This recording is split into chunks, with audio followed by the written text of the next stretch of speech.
Today is the sixth day of this November 2025 seven-day session, and we'll continue with the book Illuminating Silence, words of Master Sheng Yan, and edited by Dr. John Crook.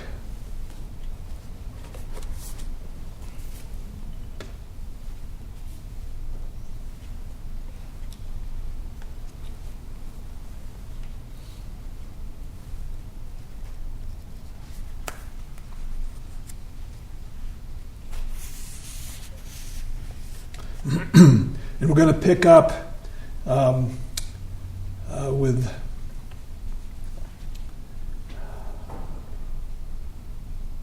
a selection from the poem Calming the Mind by the Chinese master Wang Ming. And he says this: using speech or written words to gain the praise of others is something most repulsive. Tell us what you really think. Chan tells us that we should not rely on words. This is Sheng Yan, of course. Often it is better to say nothing. In Chan practice, the spoken and the written word are superfluous. Only a communication through a genuine mind is reliable. When old friends or family members have been separated for many years and meet again, what are the first words they say? Often there is so much that could be said that they cannot say anything. They just embrace or shake hands, and that is enough. The contact says everything.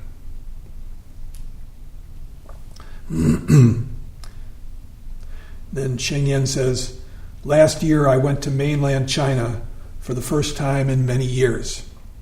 I had not seen my brothers for 38 years. So much had happened to them in that time. Doing a little calculating, I see that he last saw his brothers in 1951, which means that they lived through the Great Famine, ran from, I think, 1959 to 1961, where millions of Chinese starved to death. Estimates of from 15 to 50 million people died in that famine. It's part of the great leap forward of Mao Zedong.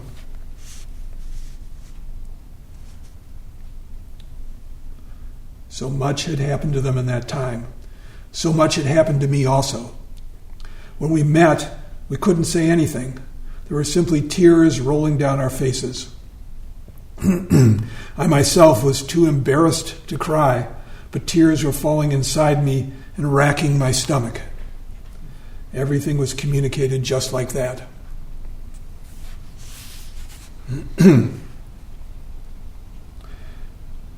Legend tells us that Shakyamuni passed on the whole Buddha Dharma to the first patriarch Mahakashyapa without saying anything. In an assembly of monks, the Buddha had refused to answer metaphysical questions to which no sure answer could be given. He was just holding a flower in his hand. No one spoke. But Mahakashyapa smiled, and the Buddha said, Mahakashyapa understands.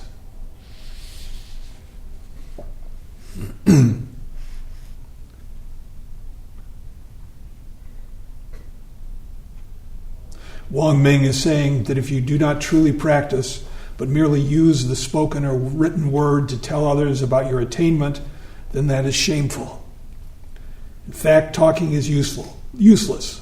If people do not act upon these talks, that is the talks that Sheng Yan is giving, then these too are useless. People do not act, then this whole retreat, the lectures, all the words, would be comparable to my bringing a lump of clay from an eastern mountain and dumping it on a western one. The propaganda of mere information is not of use to you within your practice. Some may say, although Chan speaks of no self, the bodhisattvas still teach compassionately to others. These are good teachings.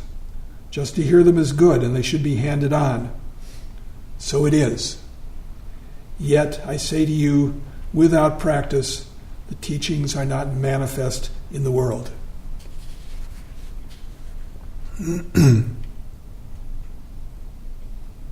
Sometimes we finally understand some aspect of practice, and then we cling to that and feel we've got a way in now. And then what you find is, as long as you're still there in the words, it doesn't keep working. You can't bottle it.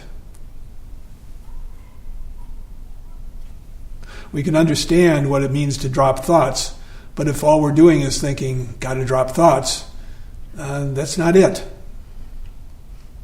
It's just so direct, so simple, so straightforward, so unencumbered, beyond words and letters, pointing directly to the mind. Everything in practice is becoming intimate with this mind, which we all have, we all share.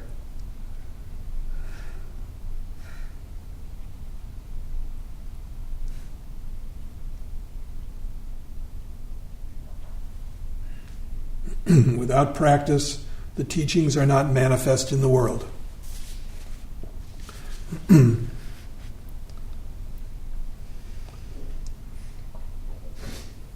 I'm going to move to a talk later. He says, there are two important phrases for you to bear in mind. These are ordinary mind, wanting nothing. Ordinary mind, wanting nothing. And he says the unbiased content of the ordinary state of mind is both natural and everlasting. To be natural, the mind needs to be free.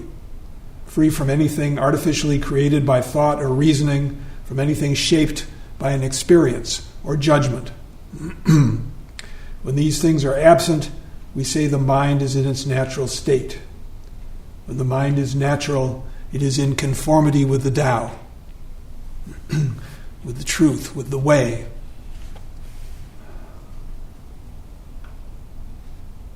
When we're emptied out of our baggage, everything we carry around with us, some of it conscious, and a lot of it unconscious. So many attitudes and habitual reactions of which we are as yet unaware. There's always more to chip away.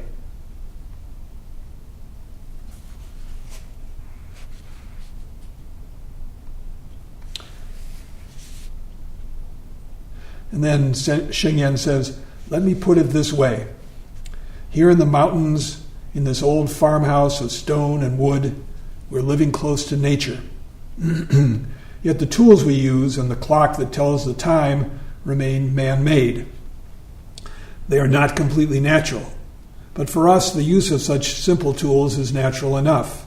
It is of our nature to use such things. To wear clothes is natural, and we feel comfortable.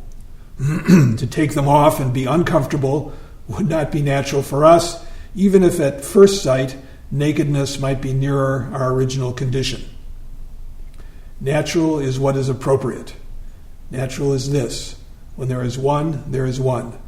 When there are two, there are two. Things are as they are. We don't need to add criteria of evaluation to fit our moods, our thoughts, or judgments.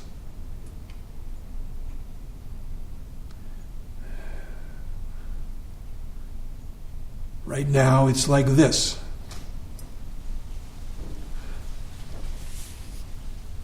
That phrase,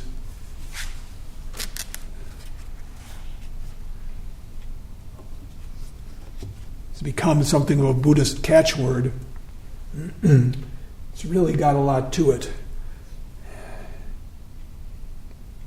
And a lot of it goes back to Ajahn Sumedho, who is a successor of Ajahn Chah, the Thai forest master. Ajahn Sumedho was a Westerner and teaches in Great Britain. And he said this: awareness is your refuge. Awareness of the changingness of feelings, of attitudes, of moods, of material change and emotional change. Stay with that because it's a refuge that is indestructible. It's not something that changes. It's a refuge you can trust in. This refuge is not something that you create. It's not a creation. It's not an ideal. It's very practical and very simple, but easily overlooked and not noticed. When you are mindful, you're beginning to notice it's like this. It's the basis of our practice. Things as they are.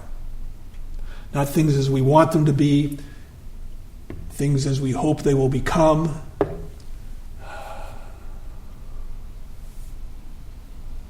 It's really the foundation.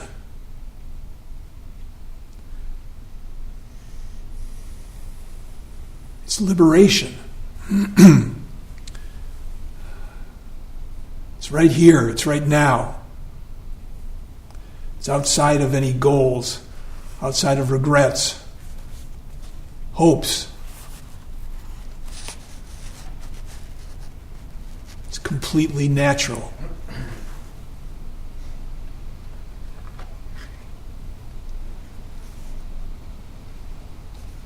It's really a way of saying, I take refuge in Dharma.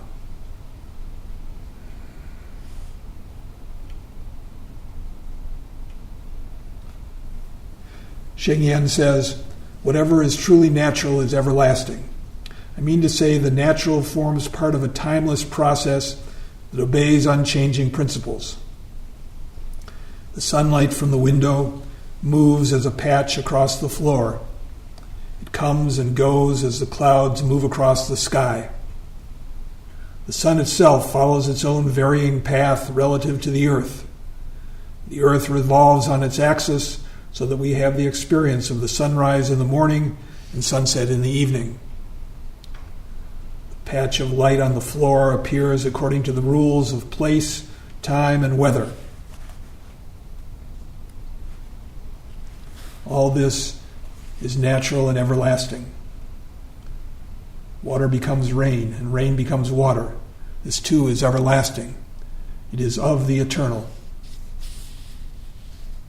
In the practice of Chan, it is important to discover and to maintain the natural basis of the mind. If a practitioner remains with his illusory thoughts, his mind is split. It does not come to rest in its natural state. Without discovering the natural basis, the practitioner sooner or later abandons his quest. He has not hit upon the eternal.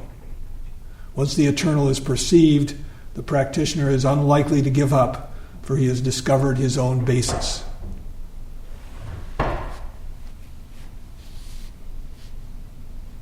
Even short of awakening, as we begin to sense the natural basis of our life, we're solid. We can practice for the sake of practice. We can set aside our constant preoccupation with goals and results. We can just do the work.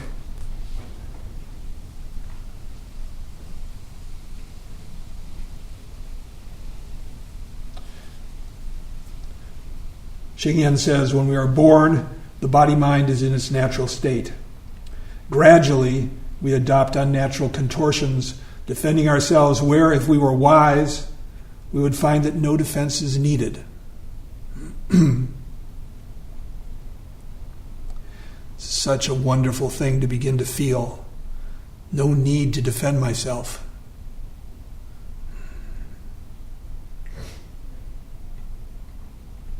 No need to defend the me.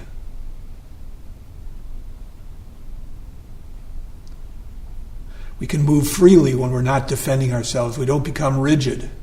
And we can see what's needed. We can see others. Not blinded, not puffed up and artificial or shrinking and ashamed.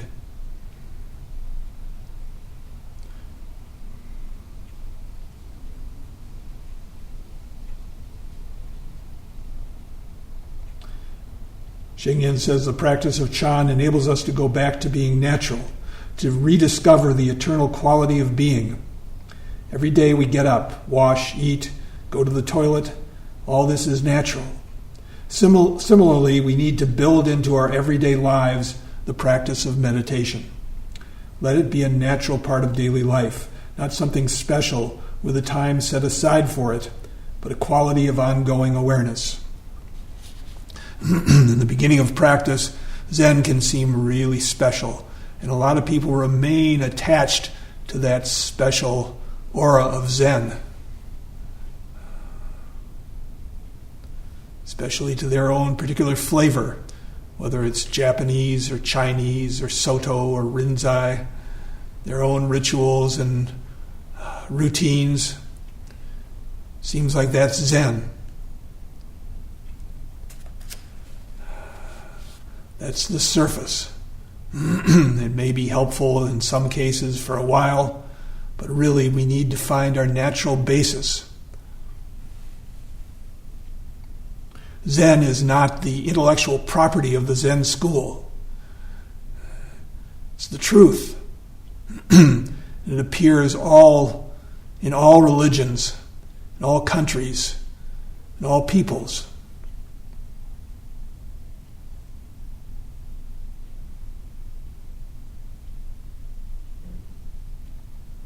Sheng-yen says, when we look at the stream outside, we see the water flowing.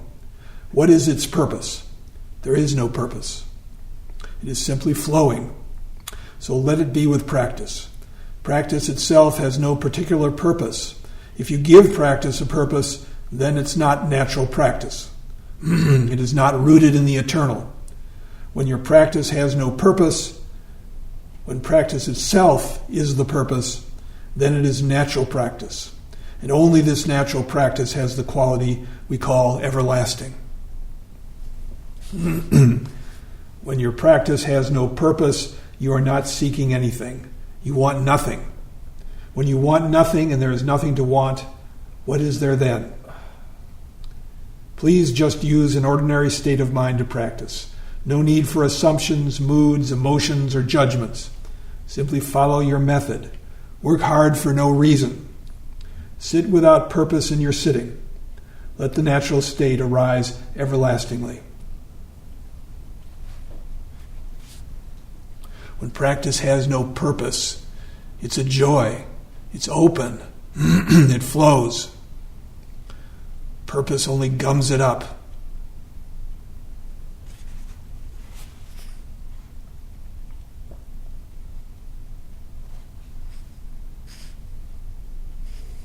Then turning to another talk, he says, the attitude we need to adopt in the practice of Chan is different from the attitude we take when doing work of other kinds, such as academic study. Not only is it different, it should be quite the opposite. Usually when we're involved in a task that needs discipline or study, we like to get on with the job to get things done fast. If we hurry and get a move on, then we can get as much done as possible. If we hurry and work hard, then the result is usually proportional. On the other hand, if you take a hurrying attitude in the practice of Chan, you may achieve merely an undesirable result. The more you try to hurry in calming your mind, the more obstacles you will generate. The more you hurry to get enlightenment, the more vexations you will create, and you will be further away from your goal. The practice of Chan involves training in patience and in determination. It requires the development of the will. The purpose of practice, guess there is a purpose, huh? The purpose of practice is to free ourselves from the self, to go beyond attachments to the self. If we're seeking rapid results, seeking to gratify ourselves and reaching some goal or some attainment, then this is the opposite of the purpose of Chan. You could say the purpose is no purpose. If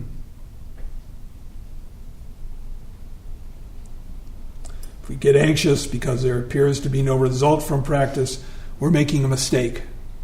In Chan, trying to make progress ensures no progress. So common to feel anxious when you think you're in a flat state. May genuinely be in a flat state, and you're not getting anywhere. Spent so many sessions just spinning my wheels.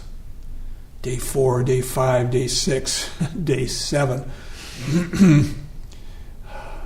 So frustrating. Something I wasn't dropping. Sometimes that's all you can do. Just keep coming back. There's nothing really wrong. It's all part of the process. I went to Roshi in one of those states, spinning my wheels. Told me, John, just trust the process.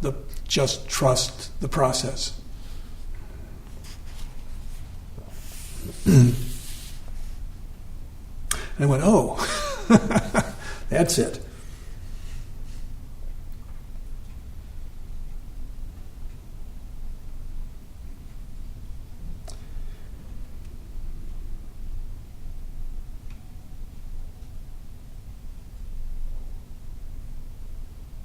Simply follow your method.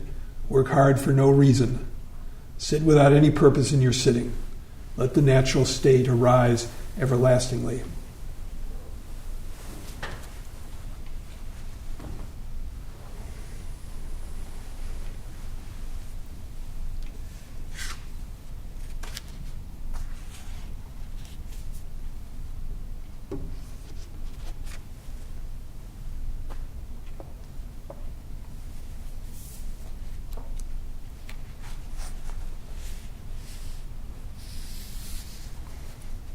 Let Anthony DeMello weigh in on this topic. It says, people think that if they had no cravings, they'd be like deadwood. But in fact, they'd lose their tension. Get rid of your fear of failure, your tensions about succeeding. You'll be yourself, relaxed. You wouldn't be driving with your brakes on. That's what would happen. There's a lovely saying of Chuang Tzu, a great Chinese sage, that I took the trouble to learn by heart. And it goes, when the archer shoots for no particular prize, he has all his skills. When he shoots to win a brass buckle, he's already nervous. When he shoots for the gold prize, he goes blind, sees 2 targets, and is out of his mind. His skill has not changed, but the prize divides him. He cares. He thinks more of winning than of shooting, and the need to win drains him of power.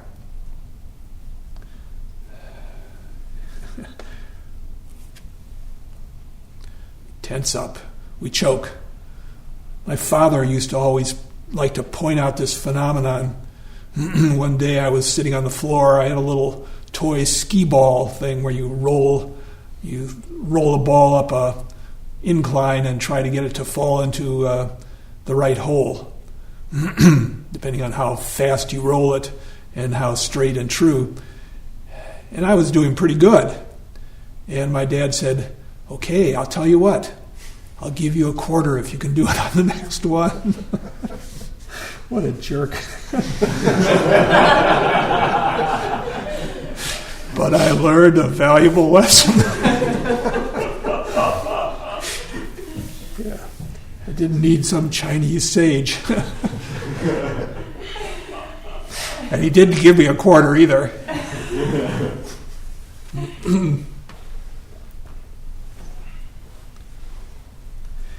DeMello says, now there is human living for you.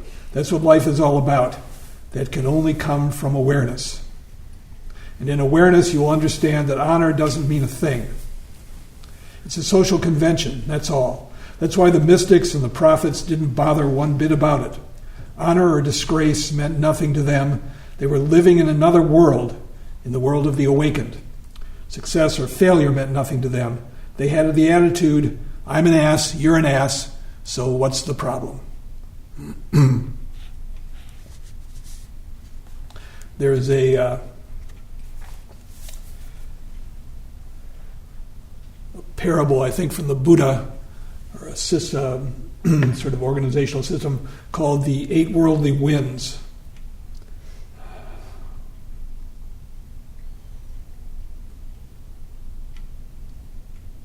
The 8 worldly conditions: gain and loss, fame and ill repute, praise and blame, pleasure and pain.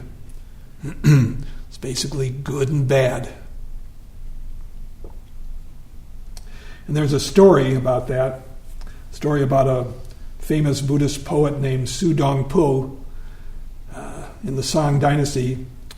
And he was assigned to an official post right across the Yangtze River from the Golden Mountain Temple where Chan Master Fo Yin presided. And one day, Su Dongpo, feeling quite advanced in his practice, wrote a poem and asked his attendant to send it to Chan Master Fo Yin for verification. The poem went as following: bowing with my highest respect to the Deva of Devas, the God of gods, whose fine light illuminates the whole universe, the 8 winds cannot move me, for I am sitting upright on the golden purple lotus blossom. After receiving the poem from the attendant and reading it, Chan Master Fo Yin picked up the brush and wrote down one word as his comment. When the attendant came back with the poem, Su Dongpo, expecting words of praise,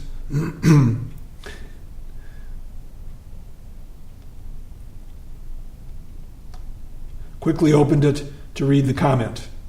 However, on that page, nothing was written except the word fart.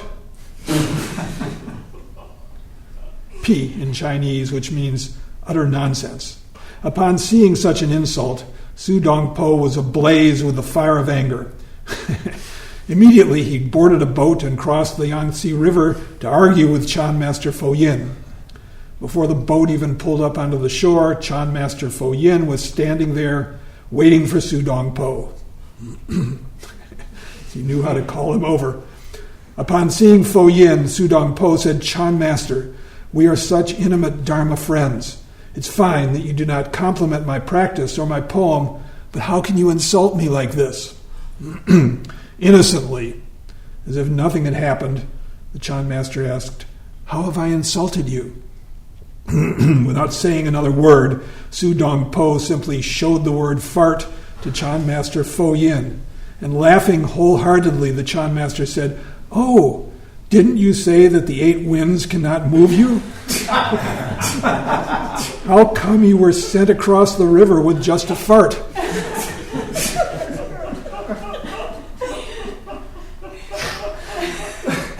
And hearing what Fo Yin said, Su Dongpo was extremely embarrassed.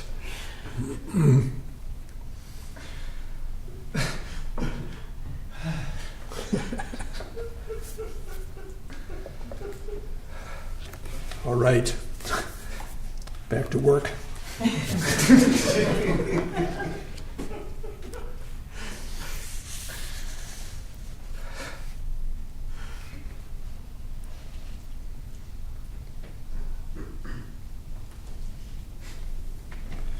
Xingyan says, let us return once more to the analogy of the feather and the fan. Before you can get any result from your practice, you have to hold the fan in a very stable and peaceful manner, and if the feather does end up on your fan, it is important not to get excited. If you get too happy, there will be a slight stir of your hand and the feather will be gone. The question is, when will the feather drop on your fan and never fly away again? As long as there is an idea of attainment in which you imagine something and want it, the feather will keep floating away. In fact, the problem will last just as long as the feather and the fan exist for you. Only when there is no person seeking an attainment and no attainment to be realized will the ultimate solution arise. Another way of putting it is, only when the practice is all-consuming. Only when you care more about mu than you do about getting through mu. Care more about the breath than how well you're breathing. It's extremely powerful when you drop your preoccupation with goals. It's a completely different attitude. And we all find our way into this attitude from time to time. You wonder why practice suddenly went so well. Well, something you weren't doing, not something you did, something you didn't do.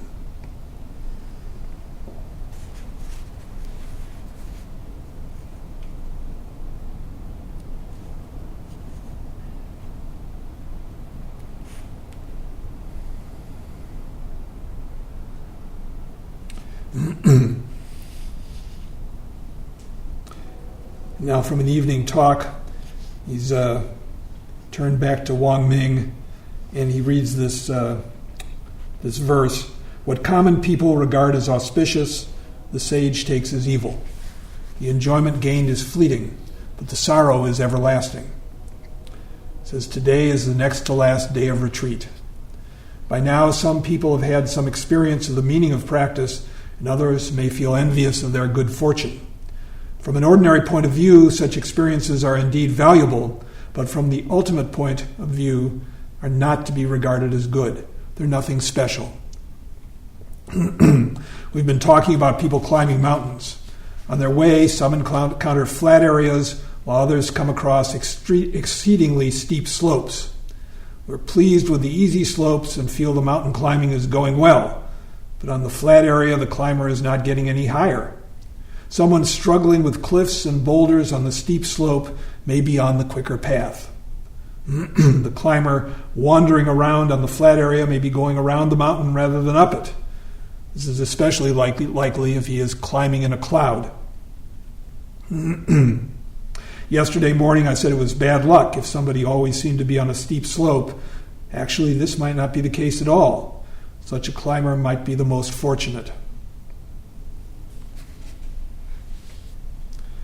Years ago, during a retreat in America, I described the practice of Chan as like climbing a glass mountain. And moreover, its surface is covered with oil, making it extremely slippery. If you try to climb it, there is no way you will not slide down. Nonetheless, this is the task before you. The mountain is very tall, but still you must climb, and still down you slide. This is how Chan practice is. In the end, you discover that the glass mountain is an illusion. It has no real existence. One day when you climb up some distance and then fall right back to the bottom, you suddenly come to see that the top and the bottom are the same. To understand this, you have to be a climber. You have to make the effort to climb the slippery mountain. Unless you climb, you can never know that top and bottom are the same. Sometimes we just have to spin our wheels.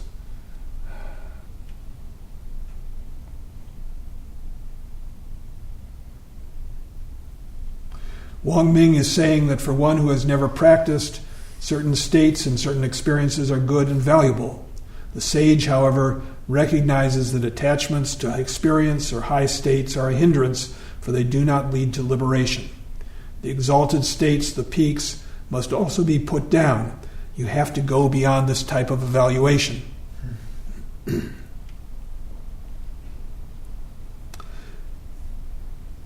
You may enjoy certain states or conditions and come to value them highly.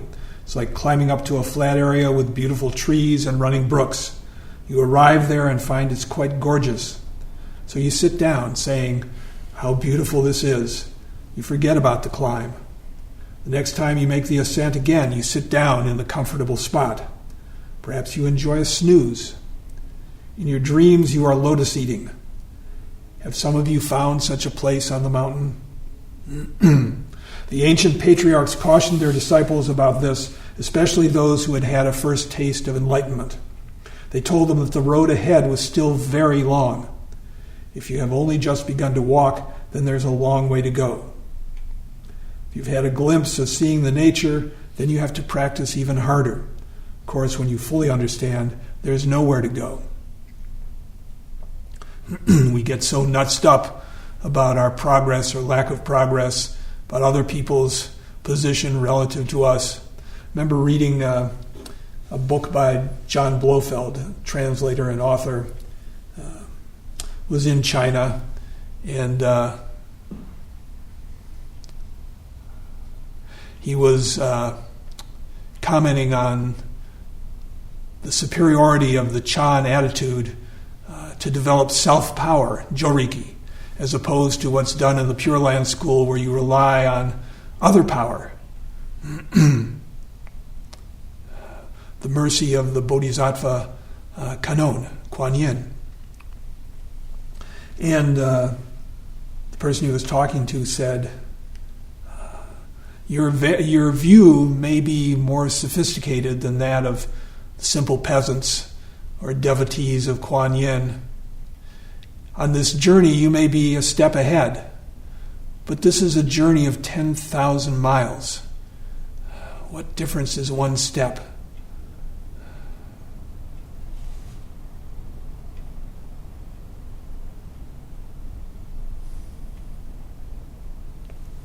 Sheng Yen says, danger is that people who've had a taste of enlightenment confuse pleasing sensations with the real thing.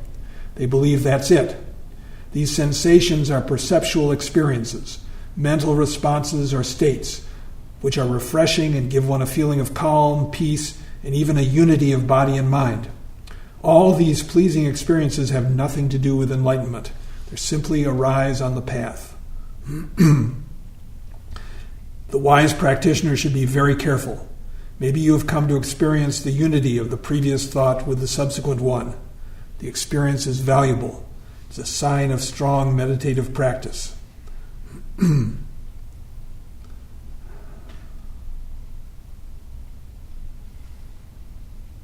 Yet this is not enlightenment. Becoming one is becoming one. That is all. Yet because it feels good, because you do not know what enlightenment is, you may mistake it for the real thing. This happens so often. So many people wandering around feeling that they've come to awakening. It says, be cautious. Just continue without attachment to states that arise. As Wang Ming says, such enjoyments are fleeting, but the illusion might last forever.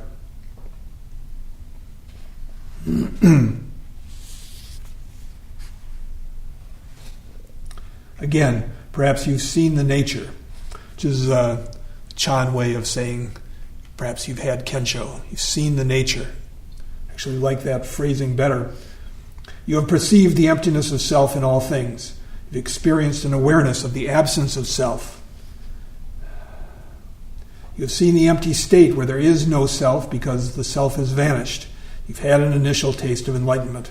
You need no longer doubt it. Yet as soon as you realize it and think about it, you are no longer there anymore. When you speak of it, you're speaking of something past, a one-time experience.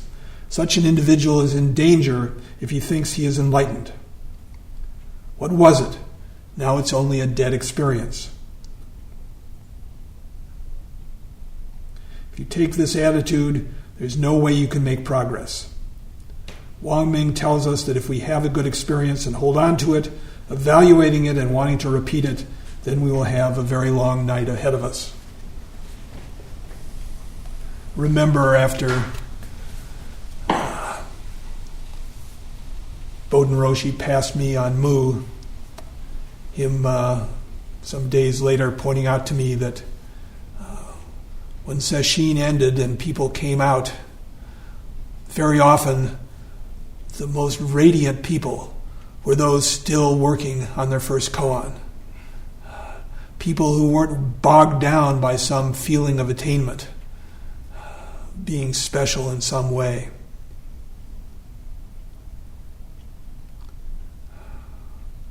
People can actually get lost if they're too enamored of what they've achieved or what recognition they've been given.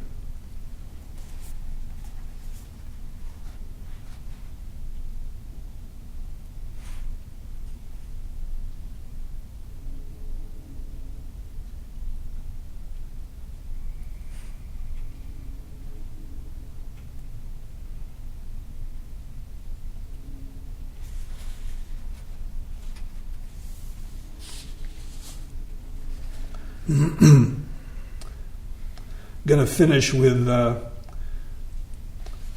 last stanza of the poem and Sheng Yin's commentary. So Wang Ming said, "What is of value? What is cheap? Where is there shame or glory? What is excellent or inferior? How can there be heavy and light?" And Sheng Yin says, when the meditator comes to understand that there need not be discrimination, then the whole process of discriminating, that the whole process is a matter of illusion, that although things exist conventionally as they are, yet they need not be taken as fixed entities, then a fresh sort of vision becomes available. When we describe things, we usually do so in dualities based on our attachments. Things are good or bad, tall or short, big or small. These are the words we use to manage our practical concerns in the world. But when we deeply investigate these conventions, we see that we have allowed them to bind ourselves in a prison of words. There are infinite opposites and comparisons. For one with Dharma insight, such discrimination is seen as arbitrary. If there is no longer anything to gain or lose, then everything is experienced as equal within the endless arising of causes and conditions. This is simply the nature of being. Wang Ming says, "The clear sky puts purity to shame. No brightness compares with the brilliant sun. Stable as Mount Tai, steady as a golden wall." And Sheng Yin says, what else can be added? There is no need to say more.